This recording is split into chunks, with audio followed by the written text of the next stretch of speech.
શિયાળામાં રોજ ફક્ત એક જ લાડુ ખાવાથી હાડકાં મજબૂત થાય છે, રોગ પ્રતિકારક શક્તિ વધે છે, લોહીના ટકામાં વધારો થાય છે, યાદશક્તિ વધે છે અને થાક અને તણાવ તો બિલકુલ દૂર થઈ જાય છે।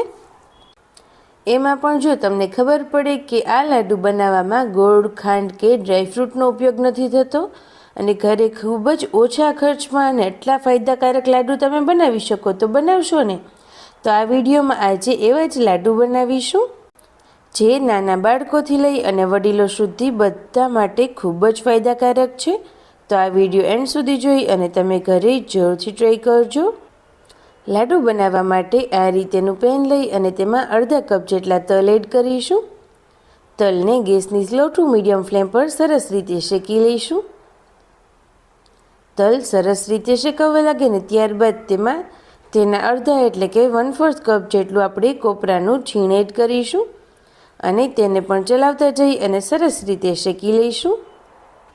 આ રીતે તલ અને કોપરાનો કલર ચેન્જ થવા લાગે ને ત્યારબાદ તેને આ રીતે એક પ્લેટમાં કાઢી લઈશું।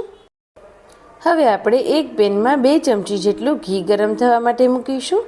ઘી ગરમ થઈ જાય ત્યારબાદ તેમાં 4 ચમચી જેટલો ગુંદ તળીશું।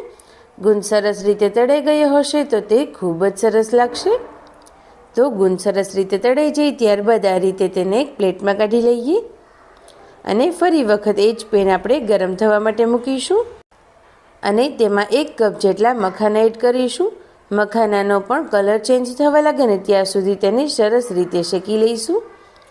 મખાના શેકાઈ જાય એટલે આપણે આ રીતે તેને એક પ્લેટમાં કાઢી લઈશું। ત્યારબાદ ફરી વખત 2 ચમચી જેટલું ઘી ગરમ થવા માટે મૂકીશું। તેમાં 4 નંગ અંજીર અને 1 બાઉલ જેટલો ખજૂર એડ કરીશું। બંનેને આપણે એકદમ સરસ રીતે શેકી લઈશું।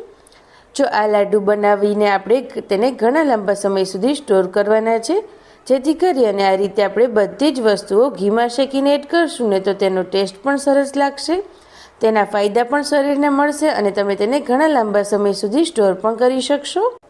આ રીતે ખજૂર અને અંજીર તૈયાર થઈ જાય ને એટલે આ રીતે તેને એક બાઉલમાં કાઢી લઈશું। ત્યારબાદ મિક્સરનું નાનું જાર લઈ અને તેમાં તલ અને જે કોપરાનું છીણ આપણે તૈયાર કર્યું છે તેને સરસ રીતે ક્રશ કરી લઈએ અને ત્યારબાદ હવે તેને આ રીતે એક બાઉલમાં કાઢી લઈશું। બધી જ સામગ્રીઓ આપણે આ બાઉલમાં કાઢતા જઈશું જેથી કરી અને લાડુ બનાવવા માટેનું પરફેક્ટ મિક્સચર તૈયાર થઈ જશે। ત્યારબાદ હવે મખાનાને પણ સરસ રીતે ક્રશ કરી લઈએ। મખાનાનો આ રીતેનો પાવડર તૈયાર થઈ જાય ને ત્યારબાદ તેને પણ ફરી વખત એ બાઉલમાં એડ કરી દઈએ। ત્યારબાદ આપણે જે ગુંદ તળીને રાખ્યો છે ને તેને પણ ક્રશ કરી લઈએ।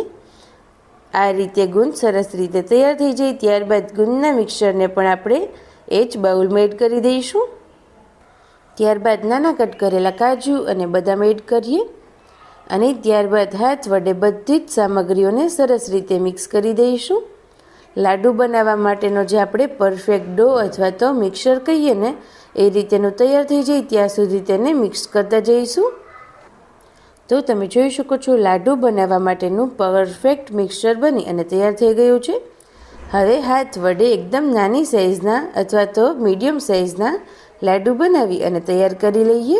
તમે કોઈ પણ એક સ્પૂનનું માપ રાખી શકો છો જેથી કરી અને બધા જ લાડુ સેમ સાઇઝના થશે।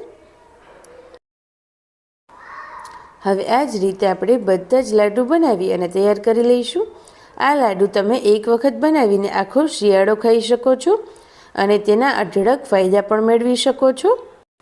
તો આ લાડુ બનાવવામાં જેટલા જ ઇઝી છે, ખાવામાં એટલા જ ટેસ્ટી અને હેલ્ધી પણ છે।